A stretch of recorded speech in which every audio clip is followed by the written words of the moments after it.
Ni saa 12:30 Afrika ya Kati, 1:30 jioni Afrika Mashariki. Ukiwa Kinshasa, Brazzaville na Bangui ni saa 11:30 jioni. Ujambo popote ulipo Afrika na kote duniani. Hii ni idhaa ya Kiswahili ya Afrika, sauti ya Mwafrika. Haya ni matangazo yanayoangazia matukio muhimu barani. Tumekuandalia taarifa mbalimbali ikiwemo sanaa, uongozi, afya, teknolojia, spoti na mazingira. Jina langu ni Anne Ngugi. Andamana nasi kwenye ukurasa wetu wa Facebook, YouTube, X na TikTok. Tafuta idhaa ya Kiswahili ya Afrika. Karibu mpenzi msikilizaji, tuandamane.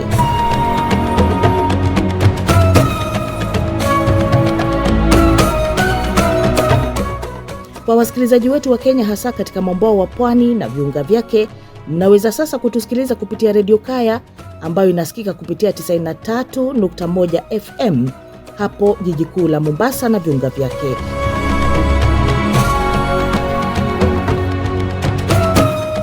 Nchini Tanzania mnaweza kutusikiliza kupitia 92.5 Highlands FM, redio iliyopo katika mkoa wa Mbeya na ukanda wa nyanda za juu kusini, ikisikika pia katika maeneo ya kaskazini nchini Zambia na Malawi.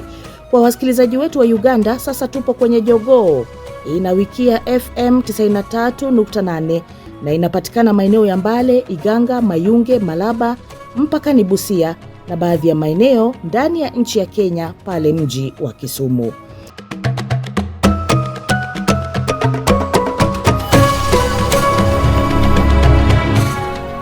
Ni Ijumaa na hili ni jukwaa la waandishi ambapo mimi na wanahabari wenzangu huzungumzia masuala mbalimbali yanayohusu bara Afrika. Hii leo tunajadili ziara ya Papa Leo wa 14 barani Afrika. Kwa kweli nchi ya Jamhuri ya Kidemokrasia ya Kongo ni nchi ambayo ina waumini wengi sana wa kanisa Katoliki, lakini kutokana na vita vinavyoendelea mashariki mwa nchi, kuna hali ya sintofahamu na nchi kwa ujumla na wafuasi wa kanisa Katoliki wenyewe kuwa kama vile wanaogawanyika kwa sehemu mbili. Yeye amekuwa karibu na Waafrika, lakini amekuwa karibu na Wanyarwanda ambao kwa kweli roho zao zimeumia. Kwa hivyo unyenyekevu huu wa yeye kuja na kumaliza siku kama 10 katika bara ambalo kwa namna moja ama nyingine limekuwa na matatizo ya usalama mdogo, matatizo ya mauaji, matatizo ya njaa na kadhalika, kwa namna moja ama nyingine inajenga imani kwa waumini wa kanisa Katoliki, si kwa Waafrika wengine lakini pia kwa Wanyarwanda katika namna ya kipekee. Alipochagua kuanza ziara yake ya Afrika, anataka kuonyesha dunia kwamba wakati mataifa tajiri yanaonekana kuitenga ama kulitenga bara hili la Afrika, kanisa Katoliki ikiwemo kiongozi wake na makao makuu ya Vatican yatakuja na kukumbatia bara hili Afrika na kutoa matumaini mapya kwamba kanisa linatoa nafasi kwake, kanisa linawasikiza na kanisa litatea maslahi ya wengi. Ziara yake katika nchi za Afrika, hasa katika eneo letu Tanzania, ni darasa tosha linaloweza kukumbusha umma kwamba maridhiano ya pande mbili zinazokinzana katika mitazamo ya kidini yanaweza kufikiwa, kwa sababu dini ni sehemu tu ambayo inawafanya binadamu kumtafakari na kumsaka Mola wao kwa njia ambazo vitabu vitakatifu vinafundisha. Hivyo kwa mfano Zanzibar ni eneo ambalo licha kwamba limekuwa likikaribishwa watalii chungu nzima kila wakati, lakini idadi kubwa ni waumini ya dini ya Kiislamu. Kenya ni nchi ambako dini ina nafasi kubwa katika jamii. Kwa hivyo ujumbe kutoka kwa Papa au kiongozi inaweza kuchukuliwa kwa uzito wa wananchi na wananchi wote, na kuongeza hizo harakati za kijamii, uwajibikaji wa vyombo vya habari na yale makundi yote ambayo huwa inatazama serikali kwa kuikosoa. So kanisa lina uzito wake, haswa tamko likitoka juu kwa uongozi wake. Lakini kwanza tupate taarifa za habari naye Edith Peter.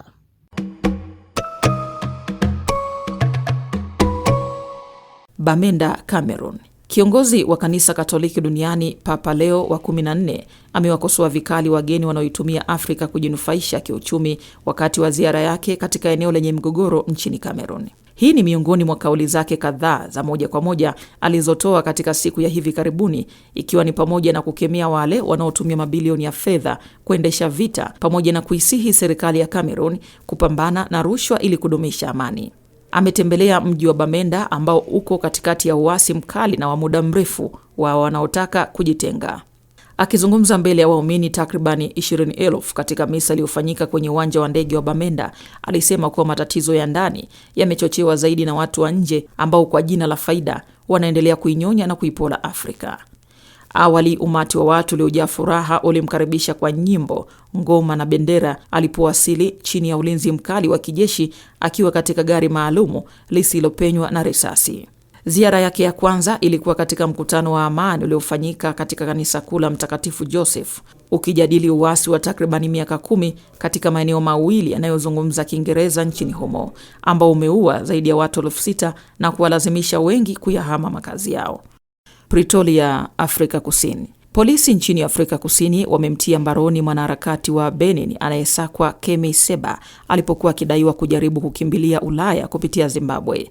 Seba, ambaye jina lake halisi ni Stelio Gires Robert Kapochichi, anatafutwa nchini Benin kwa tuhuma za kuchochea uasi kufuatia kuunga mkono jaribio la mapinduzi lililoshindikana mwaka jana. Seba, mwenye umri wa miaka 45, anajulikana kwa kupinga ushawishi wa Ufaransa barani Afrika, kuunga mkono viongozi wa kijeshi wa Afrika Magharibi, na pia amewahi kushutumiwa kwa kusambaza propaganda za Urusi.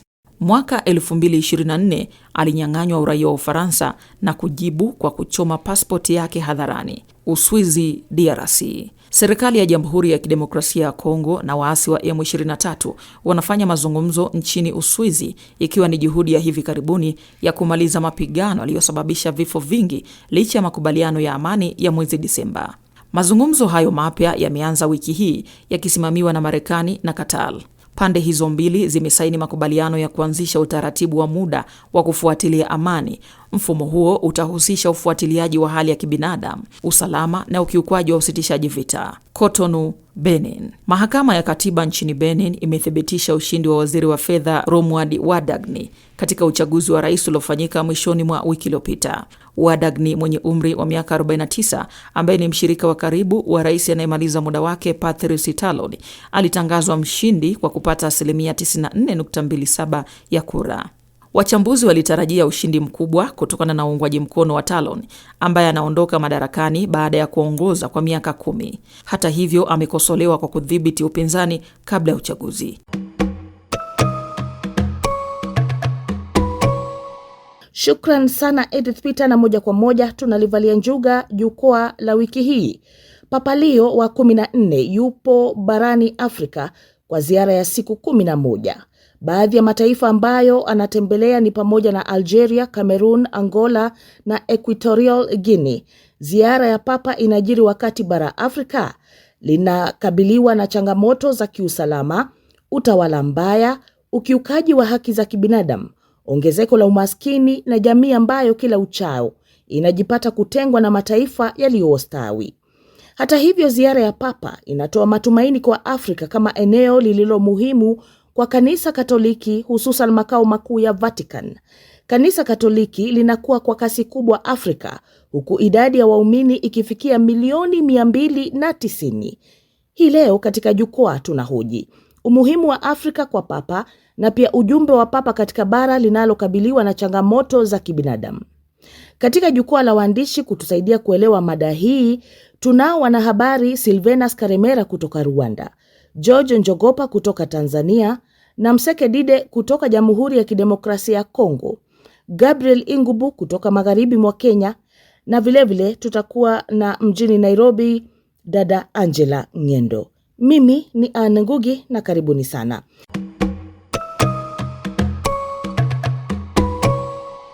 Moja kwa moja tunaanza nchini Kenya ambapo Gabriel Ingubu yuko wima kabisa.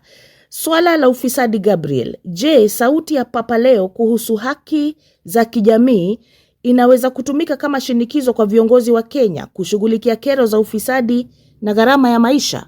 Asante sana Ann kwa swali lako hilo.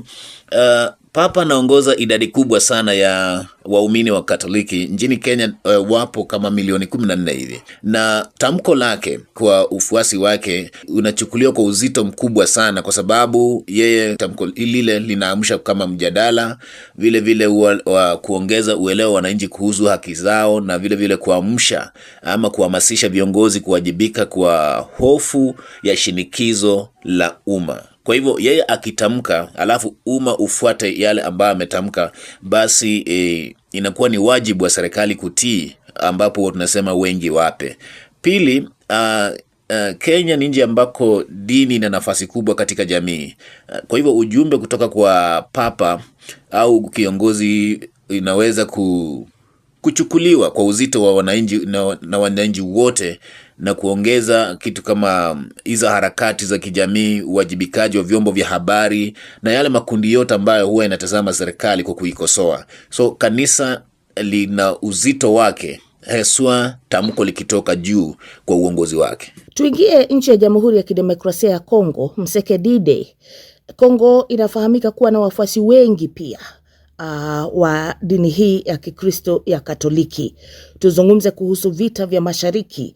Je, ni kwa kiasi gani kauli za Papa Leo zinaweza kuleta shinikizo la kimataifa kukomesha uporaji wa rasilimali unaochochea vita huko RDC? Shukran Anne kwa swali lako mzuri kuhusiana na hali tunayoendelea nayo nchini Jamhuri ya Kidemokrasia ya Kongo na ziara ya Papa Leo.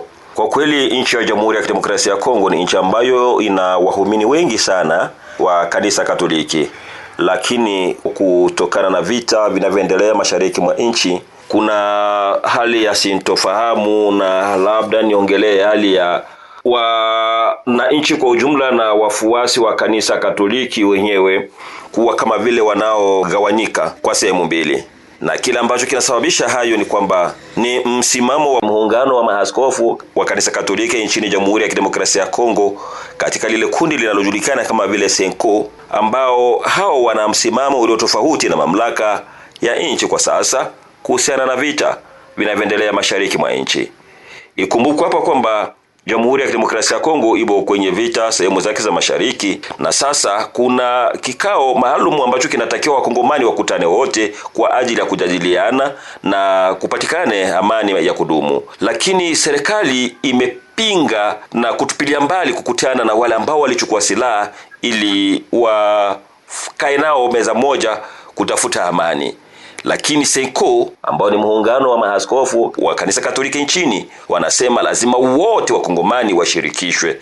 Hilo linaleta giza na hali ambayo kwa kweli inaonyesha wazi kwamba haifahamiki ikiwa ziara ya Papa Leo inaweza ikawe na ushawishi. Na shukran sana. Tusonge mbele kwako, Njogopa, Tanzania. Mshikamano wa kidini. Je, Tanzania inaweza kutumia ziara hii kuimarisha mfumo wake wa amani na mazungumzo kati ya Wakristo na Waislamu kuanzia Tanzania bara hadi visiwani Zanzibar? Naam, asante Anne. Papa Leo ni kiongozi mkuu wa kidini anayeheshimika duniani kote, na mtu ambaye anachukua misimamo ya wastani, lakini wakati mwingine anachukua misimamo mikali kunyosha kidole mamlaka. Hata viongozi wanaonesha ishara ya kupindisha ukweli wa mambo, hata utawala bora wa kisheria. Kwa hivyo ziara yake katika nchi za Afrika, hasa katika eneo letu Tanzania, ni darasa tosha linaloweza kukumbusha umma kwamba maridhiano ya pande mbili zinazokinzana katika mitazamo ya kidini yanaweza kufikiwa, kwa sababu dini ni sehemu tu ambayo inawafanya binadamu kumtafakari na kumsaka Mola wao kwa njia ambazo vitabu vitakatifu vinafundisha. Hivyo kwa mfano Zanzibar ni eneo ambalo licha kwamba limekuwa likikaribishwa watalii chungu nzima kila wakati, lakini idadi kubwa ni waumini ya dini ya Kiislamu, lakini kwa mara zote hakuja shuhudia kujitokeza mikwaruzano kati ya pande hizo mbili, licha kwamba wakati fulani wa mwezi mtukufu wa Ramadhani Waislamu wamekuwa na ajenda kubwa ya kuwabinya wale ambao sio wenye mfumo wa Kiislamu kufanya shughuli zozote hadharani kama ulaji wa vyakula hadharani au burudani. Kwa hivyo huenda ujio wa kiongozi huyo anapohubiri katika siasa, katika majukwaa ya imani, atapotembelea maeneo mbalimbali barani Afrika, ukatoa ujumbe kwamba kumbe maridhiano katika mambo ya dini ni kitu rahisi sana, bila kujali huyu anachukua msimamo gani na huyu anaelekea katika msimamo gani. Naam, shukran sana Njogopa kwa wazo hilo.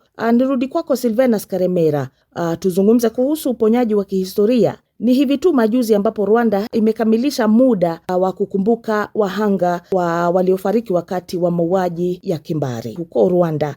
Je, msimamo wa Papa Leo kuhusu unyenyekevu unasaidia vipi kuponya majeraha ya kihistoria kati ya kanisa na serikali ya Rwanda tangu mauaji ya kimbari? Asante Ana, nadhani swala la unyenyekevu linajidhihirisha kwa sababu kumekuwepo na matatizo kati ya kanisa Katoliki na Rwanda kwa ujumla wake. Ninaposema Rwanda maana yake ni serikali pamoja na wananchi wa Rwanda kwa sababu moja.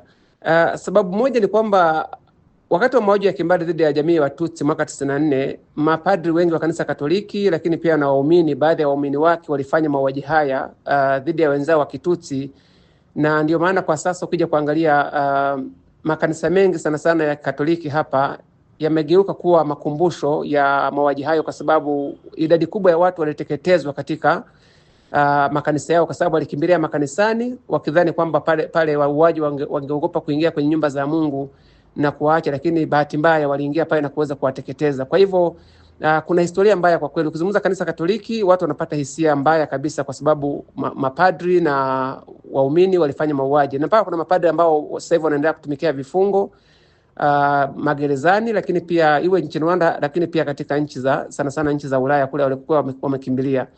Lakini baadaye tumekuja kushuhudia baadhi ya maridhiano yakitolewa ama yakipatikana miongoni mwa serikali hapa pamoja na kanisa Katoliki sana sana kule Rome. Kwa hivyo kuja kwa Papa Mtakatifu Leo wa 14 barani Afrika ni kwa namna moja ni ishara nzuri, kwa sababu hata kardinali wa Rwanda John Kambanda ama Yohana Kambanda ameenda kule, yupo kwenye ujumbe wa makardinali ambao wanampokea katika ziara hii ya bara la Afrika ya Papa. Kwa namna moja ama nyingine ni ishara nzuri tu, kwa sababu kwanza inaleta maridhiano si maridhiano kati ya mtu na mtu, lakini pia maridhiano ya kiroho, kwa sababu waumini wakimwona amekuja Afrika wanaona kwamba kidogo yeye amekuwa karibu na Waafrika, lakini amekuwa karibu na Wanyarwanda ambao kwa kweli roho zao zimeumia. Naam, shukran sana Silvanus hapo tukizungumzia swala hilo ambalo bila shaka limekaa kwenye kumbukumbu ya Waafrika, na vile vile mikakati inaendelea kujengeka kuangalia jinsi gani Rwanda inaendelea kuponyesha vidonda hivyo. Angela, mvutano na Bwana Trump. Je, ziara hii ya Papa barani Afrika ni mkakati wa Vatican kutafuta washiriki wapya wa kimaadili ili kuunda sauti ya pamoja dhidi ya siasa za upande mmoja za Marekani? Na wakati Papa Leo wa 14 akianza ziara yake hapa barani Afrika, wakati akizungumza na waandishi wa habari, kuna kauli moja alitoa kwamba haogopi utawala wa Rais Donald Trump, na hili limedhihirika kutokana na misimamo ambayo amechukua, ambayo inaonekana kwenda kinyume na sera za uongozi wa sasa wa Marekani. Amejitokeza wazi kupinga vita vinavyoendelea kati ya Marekani, Irani na Israeli, na kusema waathirika wengine maskini, na maskini hao wako Afrika, ambao kila uchao wanaathirika na gharama za maisha zinazotokana na vita hivyo. Amelalamika na kupinga sera ya uhamiaji ambayo imekuwa pale Marekani, hususan baada ya Rais Trump kurejelea tena kuchaguliwa katika ule mhula wake wa pili, na utakuta kwamba kila uchao wahamiaji haramu wanawindwa na kuondolewa Marekani kwa nguvu. Wengi wa wahamiaji hao ni wa Afrika na wasi wa Afrika ambao wanatoka mataifa ambayo ni masikini, na tumeona taswira mpya ambayo Marekani imeanza, ambapo wale wahamiaji watakikani wanakuja na rundiko ama wanatupwa katika bara hili ambalo linaonekana halinatengwa. Na Papa amekosoa sana sera hiyo ya uhamiaji, akasema ni ya ubaguzi na ni ambayo inatawanya ama inagawanya familia. Kwa hiyo inatishia msingi wa jamii ambao huwa ni familia. Na alipochagua kuanza ziara yake ya Afrika, anataka kuonyesha dunia kwamba wakati mataifa tajiri yanaonekana kuitenga ama kulitenga bara hili la Afrika, kanisa Katoliki ikiwemo kiongozi wake na makao makuu ya Vatican yatakuja na kukumbatia bara hili Afrika na kutoa matumaini mapya kwamba kanisa linatoa nafasi kwake, kanisa linawasikiza na kanisa litatea maslahi ya wengi, hususan ambao ni masikini. Na basi wakati tunawazia masuala ambayo Angela Ng'endo ameaibua hapo, kati ya cheche za maneno zilizoibuka wiki hii kati ya Bwana Trump na Papa Leo, ikiwa unajiunga nasi, hii ni idhaa ya Kiswahili ya Afrika, sauti ya Mwafrika. Jiunge nasi kwenye Facebook, TikTok na X. Tafuta idhaa ya Kiswahili ya Afrika. Msikilizaji, tunakukaribisha ujiunge, yani usubscribe na YouTube ya idhaa ya Kiswahili ya Afrika, na kuwa huru kabisa kuchangia kwenye makala haya. Mimi ni Ann Ngugi. Kukumbushia tu kuhusu redio wa shirika, sasa matangazo yetu yapo kwenye redio ya kijamii Kivu ambayo inapatikana katika mji wa Baraka, tarafa ya Fizi, mashariki mwa nchi ya Jamhuri ya Kidemokrasia ya Kongo. Ukiwa Afrika Kusini pia unaweza kutusikiliza kupitia SA Swahili FM, redio iliyopo mji wa Johannesburg, kila siku ikipatikana pia katika masafa marefu. Fuatilia pia matangazo yetu kwenye redio Rwanzururu RTR Beni, ikihudumia maeneo ya Beni, Ituri, Lubero na viunga vyake, pamoja na kuwafikia wasikilizaji wa Bundibugyo, Kasese na Masaka nchini Uganda. Vilevile inapatikana kwa masafa marefu. Karibu sana msikilizaji wetu, na karibu pia wanahabari wetu kwenye jukwaa la wiki. Hii leo tunaendelea na mjadala wetu, jukwaa la waandishi wetu, na hii leo tunaangazia ziara ya Papa Leo wa 14 barani Afrika. Turejelee magharibi mwa Kenya na Gabriel Ingubu. Kero ya vijana. Pengine Gabriel, ni mabadiliko gani ya kisera ambayo kanisa Katoliki nchini Kenya linapaswa kuyaongoza ili kuwapa vijana hawa wa Gen Z matumaini badala ya kufikiria uhamiaji? Kweli kanisa Katoliki ni taasisi kubwa sana katika masuala ya elimu nchini Kenya. Na tukiangalia wako na tawi linaitwa Kenya Conference of Catholic Bishops.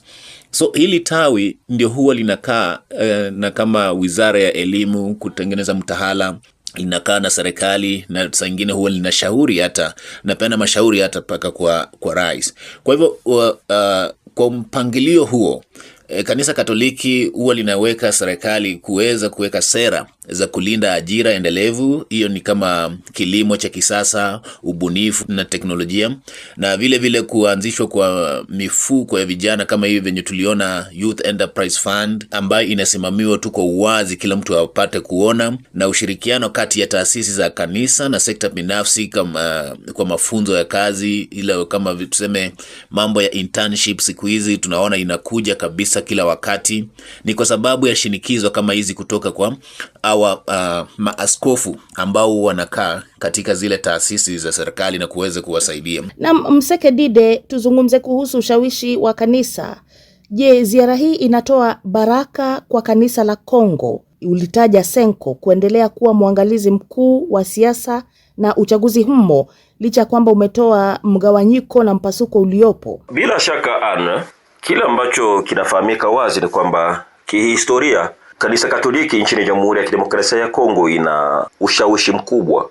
Na tunapochukulia hata enzi zake Mobutu, tukichukulia wakati wa kina askofu Laurent Mosengo, hata wengine, utakuta kwamba kanisa Katoliki lina ushawishi na linaingilia sana masuala ya siasa. Na kuhusu hili ni kwamba matumaini yanaweza yakawa upande mmoja wakati Papa Leo atasikika kuongea neno kuhusu ile ambayo iko hivi sasa, kwa yale ambayo yanaelekea mzozo unaoendelea mashariki mwa Jamhuri ya Kidemokrasia ya Kongo. Haswa inapofahamika wazi kwamba msimamo wa Senko, ambao ni muungano wa maaskofu wa kanisa Katoliki nchini, na ule msimamo wa serikali, kama nilivyogusia hapo awali, ni kwamba serikali ya Kongo ina mpango wa kikao ambacho kinatakiwa wakongomani wakae meza moja ili wazungumze, lakini wakiwatia kando wale ambao walishikilia silaha mashariki mwa nchi, wakati Senko wao wanataka kila mkongomani ahudhurie kikao hicho.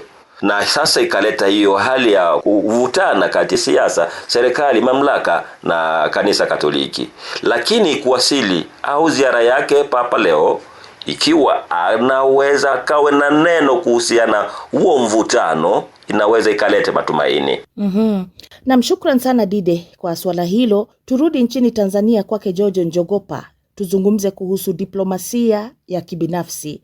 Kwa kuwa Papa Leo aliwahi kutembelea Tanzania akiwa kardinali, je, kufahamiana kwake na nchi hiyo kunampa nafasi gani ya kipekee ya kuishauri serikali kuhusu utawala wa sheria? Papa Leo ashawahi kutembelea Tanzania na nchi kadhaa za Afrika wakati akiwa kardinali, na wakati ambako Tanzania iko katika mchakato wa kusaka maridhiano kufuatia yale yaliyojitokeza wakati na baada ya uchaguzi mkuu wa Oktoba 29 ambao ulishuhudia machafuko ya hapa na pale na kusababisha vifo na mali nyingi zimepotea. Ni darasa tosha kwa mamlaka za kiutawala kuzingatia utawala wa kisheria, kwamba kiongozi mkubwa wa kiroho huyu anapothubutu pia hata kuingia katika misikiti na kuhubiri amani na ulinzi wa raia, kuwatetea wale wanaofikwa na madhira mbalimbali. Kwa hivyo ni darasa lingine ambalo kama Tanzania linapaswa kuchukua na kujifunza kwamba viongozi walioko madarakani ni dhamana tu wamepewa ya kuwa madarakani, lakini wanapaswa kutembea katika mifumo ya sheria na haki. Naam, Rwanda, Karemera, tuzungumze kuhusu udhibiti wa makanisa. Kukiwa na sheria kali za usajili wa makanisa nchini Rwanda, je, ziara ya Papa katika nchi isiyo ya Kikatoliki kama Algeria inatoa somo gani kwa Rwanda? Asante Anne, nadhani hizi dini zimekuwa pale tokea miaka ya enzi na enzi, lakini bahati mbaya sisi binadamu tumekuwa tukijiona katika vioo vya dini, na matokeo yake tunajipata kama tuna hali fulani ya utengano. Nadhani hilo wala haliangalii Rwanda peke yake, lakini pia inaangalia swala zima, tuseme labda bara zima la Afrika, na sitaki niingilie pengine labda misingi ya dini moja kutoka dini moja kwenda nyingine, lakini kwa ujumla wake ni kwamba ukiangalia nchi kama Algeria, pamoja na kwamba ni nchi ya Kiislamu, kihistoria imekuwa na utulivu wa hali ya juu, imeheshimu misingi ya dini, lakini pia imeheshimu misingi ya kiubinadamu, misingi ya kawaida. Na ukija kuangalia misukosuko ambayo tumekuwa tukipata katika ulimwengu wa Kiislamu sana sana kaskazini mwa Afrika, hatujaiona pale Algeria. Sijui pengine kama ndio msingi hasa wa ziara ya Papa katika nchi hiyo, lakini katika jicho la kawaida, katika tathmini ya kawaida, utaona kwamba nchi ya Algeria imekuwa na amani na kumekuwepo na kupokezana madaraka, ambayo kwa namna moja ama nyingine inaweza ikawa ni mfano wa kupigiwa katika nchi za ulimwengu wa Kiarabu kwa namna moja ama nyingine. Na kwako Angela, tuzungumze kuhusu demokrasia ya Afrika. Papa anahitimisha ziara yake katika nchi ya Equatorial Guinea kwa rais aliyekaa miaka 50 madarakani.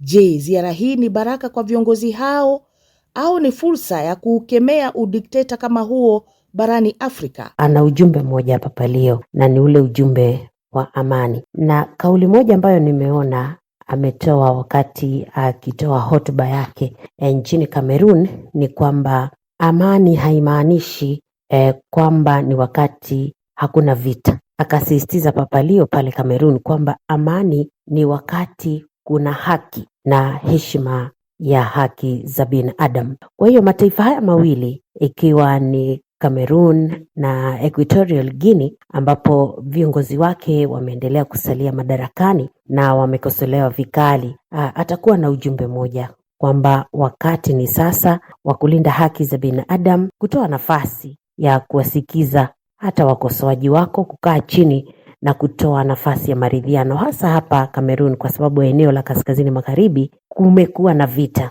Lile ni eneo ambalo linazungumzwa Kiingereza.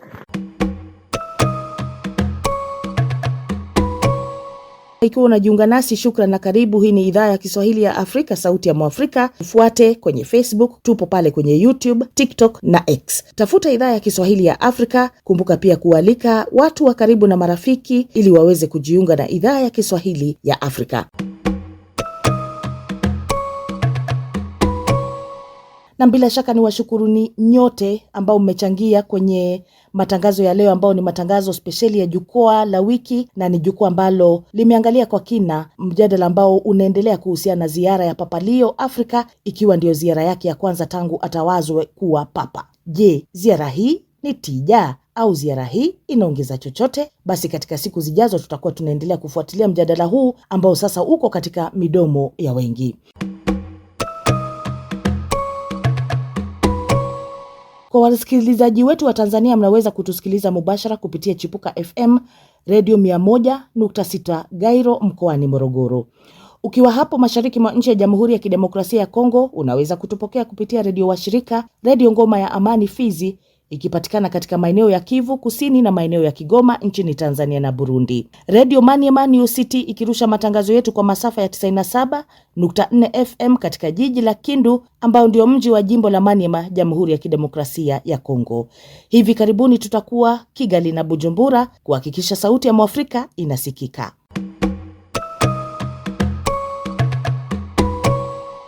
Tunafika tamati ya matangazo yetu ya leo, ikiwa ni jukwaa spesheli kuhusiana na matembezi au ziara ya Papa Leo bara Afrika. Shukran sana kwa wanahabari wetu kwa kuchangia mjadala wa leo, na shukran sana wewe msikilizaji mwaminifu ambao unaendelea kupaza na kusikia sauti ya Mwafrika kokote uliko. Jina langu ni Anne Ngugi na kutakia Ijumaa ya kukata na shoka. Kwaheri.